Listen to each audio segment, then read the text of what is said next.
কষ্ট দিয়ে যদি কিছু হয় তাহলে কষ্টই ভালো, এই বলবো আমি। সাধারণভাবে যাই মানুষ করতে চায় তাতেই দোষ। এখন যদি দলীয়ভাবে কারো থ্রুতে আসতাম, হয়তো আমাদের গায়েও ঠান্ডা পানি মারা হতো, টিয়ারসেল গ্যাসটা আর আসতো না।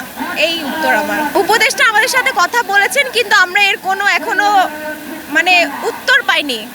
আমাদের দাবিগুলোকে অযৌক্তিক বলা হয়েছে, তারপর বলা হয়েছে আমাদেরকে হয়তো মেরেছে। এখন পুরো দেশবাসী দেখছে আমাদেরকে মেরেছে, আমাদের শিক্ষককে আহত করা হয়েছে, সেখানে হয়তো কথাটা ওনার ক্ষেত্রে আমার মনে হয় না ওনার বলা উচিত হয়েছে। সে আর দাবি এখনো স্টুডেন্টরা কাজ করছে, দেখি আমরা কতটুকু পারি। 4 নাম্বার দাবিটা তো আমাদের প্রথম থেকেই 3টে দাবি। আমাদের দাবি আমাদের এত স্টুডেন্ট, আমাদের মেয়েরা ছাড়া আমাদের বাকি যে ছাত্ররা আছে, আমাদের ভাইয়েরা আছে, ওরা এখন অবধি মেসেই থাকে। আমাদের একটা ক্যাম্পাস হওয়ার কথা আছে কেরানীগঞ্জে, ওটা এখন অবধি আমরা পাইনি। আমাদেরকে ভাতা দেওয়া হয় না। আমাদের এই 3টা ছোট দাবি ছিল, এই ছোট দাবিটাকে মানতে এত কষ্ট যে এখন আমাদের 4 নাম্বার দাবি আমাদের গায়ের ওপর হাত তোলা হয়েছে। এখন সেটা নিয়ে আসলে দেখি, মানুষেরও তো বিবেক আছে, শুধু যে স্টুডেন্টদেরই বিবেক থাকবে তা তো হয় না। কষ্ট দিয়ে যদি কিছু হয় তাহলে কষ্টই ভালো, এই বলবো আমি। সারাদিন স্টুডেন্ট আন্দোলন করলো, আন্দোলন করার পর তারা মায়ের শিকার হলো এবং আমাদের শিক্ষকরা পর্যন্ত ছাত্র রক্ষা করার জন্য এরকম রক্তাক্ত হলো।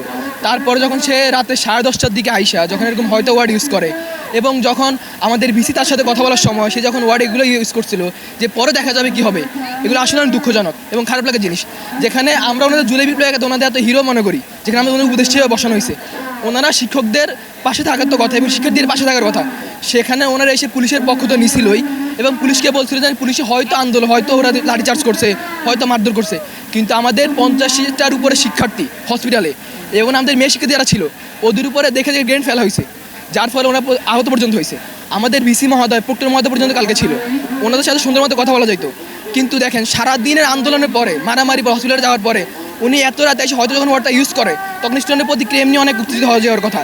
উনি যখন এরকম উত্তেজনাপূর্ণ কথাবার্তা বলে তখন আমাদের স্টুডেন্টের মধ্যে একটু উত্তেজনা কাজ করেই। সেক্ষেত্রে তাও যে বোতল মারা ব্যাপারটা যে ঘটছিল সেটা তো একদম ফ্রেশ আর মারছিল। আমাদের 19 ব্যাচের সবচেয়ে বলতে গেলে যে নতুন ব্যাচটা যেটা বলতে গেলে সেটা মারছিল, কিন্তু তাও তার থেকে ক্ষমা চাওয়া হয়েছিল এবং তার থেকে এটার জন্য সরিও বলা হয়েছিল। তার থেকে সবাই লজ্জিত প্রকাশ করছিল এবং আমাদের শিক্ষকরা পর্যন্ত তার কাছে ক্ষমা চাইছিল। কিন্তু তারপরে সে যখন আমাদের শিক্ষকদের সাথে এভাবে কথা বলে সেটা কখনোই মানা যায় না এবং সে কখনো একবার বলে না যে পুলিশ অফিসারদের বা যারা এরকম নির্যাতিত তাদের কোনো শাস্তি ব্যবস্থা করা হবে, কোনো কথাই সে বলে নাই। উল্টা সে বলছিল যে জবিয়ানরা যেহেতু এটা করছে জবিয়ানরা এটা খেসারত দিবে, কিন্তু এটা সে ঠিক করে বলে নাই। আমরা এর জন্য অবশ্যই দুঃখ প্রকাশ করতেছি। এটা অবশ্যই সরকারের দায়ভার নিতে হবে এবং আপনি চিন্তা করেন কালকের পর থেকে আজকের পর্যন্ত আমাদের সাথে কেউ আজ পর্যন্ত বসে নেই, একটা কথা বলে নাই। আমরা আন্দোলন করতেছি, বৃষ্টি হচ্ছে, ঝড় বৃষ্টি হচ্ছে, সবাই ভিজতেছে, সবাই অসুস্থ অনেক, তাও কোনো মানুষ আমাদের সাথে এসে বসে নেই। যদি আমার সাথে আজকে বসে আমরা আজকে এখান থেকে যেতে প্রস্তুত আছি, কিন্তু আমার সাথে কেউ বসেই নেই। তো দায় যদি নিতে সম্পূর্ণ দায়ভার সম্পূর্ণ সরকার নিতে হবে।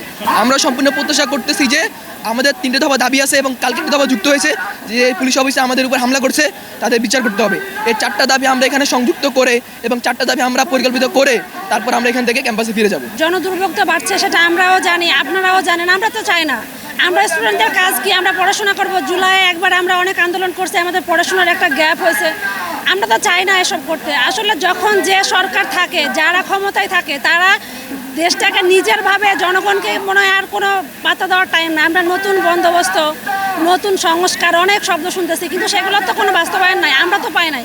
আপনারা জানেন যে জগন্নাথ বিশ্ববিদ্যালয় থেকে এর আগে অনেক স্টুডেন্ট, জুলাইয়ে আমাদের 2জন স্টুডেন্ট জীবন দিয়েছে, আমরা রাজপথে আন্দোলন করছি। আমাদের তো একটাই দাবি,